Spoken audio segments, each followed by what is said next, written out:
So it's that time in the season where it's just no rest for the wicked. We've just had the weekend games. We're straight into it again with league games during this midweek. They're all going to be at night, under the lights, dark, cold, probably wet, potential snow, ice, who knows. Yes, it's that real good time of the season. And I think this part of the season is where the managers really start to come into it here, because you've got to work out who's looking a little tired, who's maybe just out of form, who's maybe hitting a little bit of form. And I just think there's a lot more in-game coaching and management that can go on at this time of the season here to be able to get your teams over the line and get your teams through some tricky games. And it's no bad thing at the moment at this time of the season, maybe getting draws, especially away from home. I'm always a believer that at home you need to go and you need to win every single game that you absolutely can, and you should go for it. But I don't think at this time of the season there's anything wrong with getting a point, depending on the game state and where you're at during the game. Obviously, that's all a factor. Injuries could play a part here, suspensions, like Caicedo's missing for Chelsea, for example. And it's just there's no hiding place for anyone, players or manager, but it's a time where the manager makes his money and really comes into his own. So if we dive into both the Premier League and Scotland, there's not like any blockbuster fixtures. I'd say name-wise, you've got Newcastle and Spurs in the Prem, and then it's Dundee United and Rangers in the Scottish League. Thomas Frank is going to have to try and get something out of Newcastle here, who have been a lot better at home than they have been away, and they're coming off a massive 4-1 victory away at Everton, while Spurs got beat 2-1 at home to Fulham, which is not a good result there, and the fans seem a bit split. And I said a few weeks ago, Spurs fans kind of always want the grass to be greener, but yeah, the squad's not great though, is it? I was speaking to my mate Rob Larson, who's a big Spurs fan, and the squad's not great. It's Odebear and Tell. I really like Kudus, but he's not producing huge numbers. Xavi Simons, the squad's quite average, so it's a big one for Thomas Frank. I feel like the fans are a bit split on him and everything's not quite right there at Spurs, and it's a chance for Eddie Howe and Newcastle to keep the momentum going. On Tuesday night as well, I think just kind of maybe sticking with the title race, you've got Fulham against City, and Fulham have been a team where City have really struggled up against. Phil Foden's in form for Man City right now. Fulham are coming off of that Spurs win to be bouncing into there with a bit of confidence. Craven Cottage won't be an easy place to go, isn't it? An easy place to go. One of the places I do want to tick off my list in terms of stadiums that I can say I've been to, because I heard it's brilliant. But yeah, I'm going to have this in my predictions at the end, this one here. I don't know. It's a sticky one for City, who have been a bit inconsistent, but managed to drag themselves into the 3 points at home against Leeds. But I don't know. Guardiola loves his rotation anyway. So I think we'll see a couple of different faces there, and City can be got at. So that's going to be a very, very interesting one. But they're first up, and they can try and get that point gap against Arsenal down to 2 and just put a bit of pressure on Mikel Arteta and Arsenal on the Tuesday night. And the other game that night is Bournemouth and Everton, and Bournemouth have been a little bit poor. Everton are kind of languishing. Are they getting a bit bored with David Moyes? Let's find out. Let's see. But Bournemouth got to be coming in here and winning. And I tell you what, it's Semenyo's last chance in my fantasy team here, because he's just hit a little bit of a dip of form, even though he could maybe have a couple of assists at the weekend, bar some offside goals. So yeah, that's an interesting one. They're all on telly, so we kind of tune into any one of those. I think it'll be Fulham and City for me, and then flick back over between Newcastle and Spurs. Wednesday night is when Arsenal, league leaders, are there. They're at home. It's Brentford.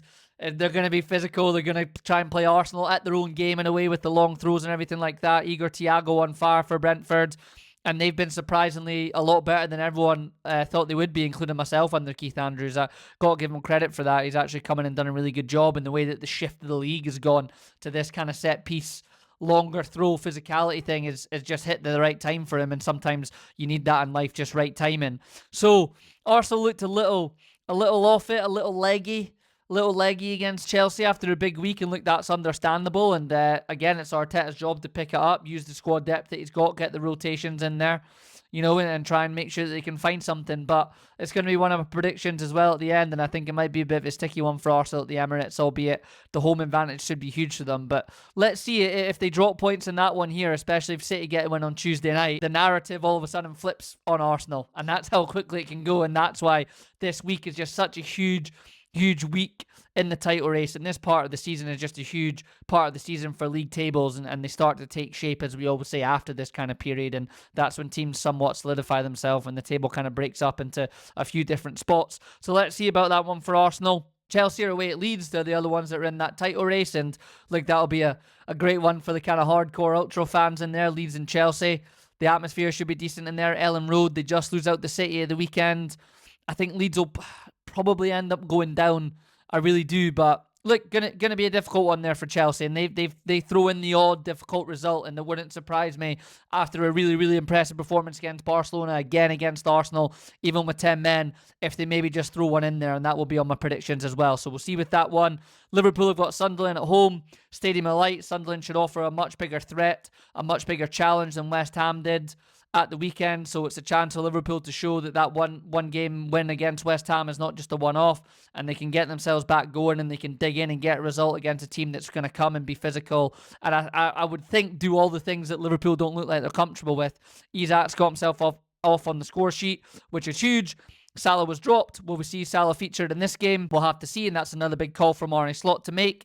And also just rotating a couple of guys who looked a little bit leggy for Liverpool too. And again, it's where the manager really earns their money. Across the rest of the games, you got Brighton and Aston Villa, Burnley and Palace, Wolves and Nottingham Forest to finish off the Wednesday nights. Before we go into Thursday, where it's United against West Ham, and it's a really good result for United away at Palace. Again, West Ham, as I said, really poor and limp at home to Liverpool. It's a good chance for Amorim to again get a couple of back-to-back wins there and get that winning run going again for him at home against West Ham United. There was still a few kind of disheartening things and negative things I did see online about Man United, even with the victory at the weekend. So yeah, I don't know, he's just kind of still stuck in that middle. They're a bit split, but again, this is the period where it's a bit of a make or break, and we know he really does not shift from that formation and shape, but will some game states at this time of the season when you're constantly under pressure and you've got an opportunity to get points, and all of a sudden you drop 3 places, you go up 3 places, you know, will he adapt, and will he do that, Ruben Amorim? So that's a big one in him in for there, and that's kind of wrapping up the English games. Scotland, like I said, blockbuster kind of name fixture is Dundee United Rangers. It's the one that's on telly. Be a difficult one. Dundee United have got goals in them. That'll be a good one to watch, actually. I'll probably fire that on as well on Wednesday night a little bit in between the kind of Liverpool game. Obviously, I've got to watch that one. Danny Rohl, it's been good for him domestically. I've been really impressed. I think they look a lot better. You know, Europe's been one different thing, but I don't think that Rangers squad's built for Europe. I don't think it's good enough, to be quite honest with you, even in the Europa League. So he's just got to focus on the bread and butter and get Rangers climbing back up the table, and he has done. They draw 0-0 at home at Falkirk, which fans are obviously going to be disappointed with and frustrated with. But look, Falkirk have been on a great run, and that I actually expect that to be a good game. So difficult one for him there, and a good chance for Dundee United to get one over on Rangers. In terms of the title race, Celtic are at home to Dundee. At the time we're recording this, it's Monday night. I don't think Celtic have announced who the new manager is going to be. I don't quite know if Martin O'Neill's definitely doing that game or if that's all been confirmed. So by the time you guys listen to this or watch this, that may be done. But I really do expect Celtic to get 3 points there. They're playing at the same time as Hearts. So, you know, I wonder if they'll be coming in the changing room, checking out what's going on. I doubt Celtic will do. I wonder if Hearts will be doing that and how McInnes kind of plays that on the Hearts level. But I expect Celtic to get 3 points, which again puts the pressure on Hearts for Celtic not to overtake them. And Hearts are at home to Kilmarnock, who have been on a really, really, really poor run of form.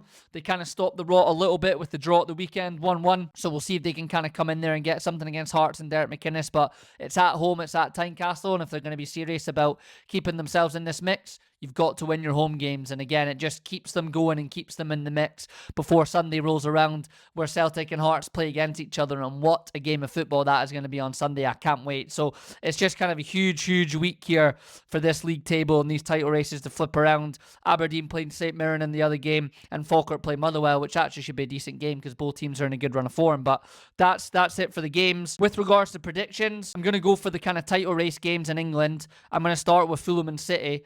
I do think that's a sticky one for City, and I do think they are a bit inconsistent. Fulham will be buzzing with that win. Marco Silva just seems to have something over them.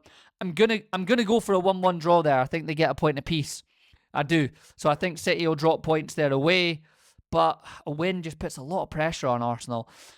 Brentford, I'm gonna go for the same. I think Arsenal draw with Brentford 1-1 as well at home, and I think it might even itself out there.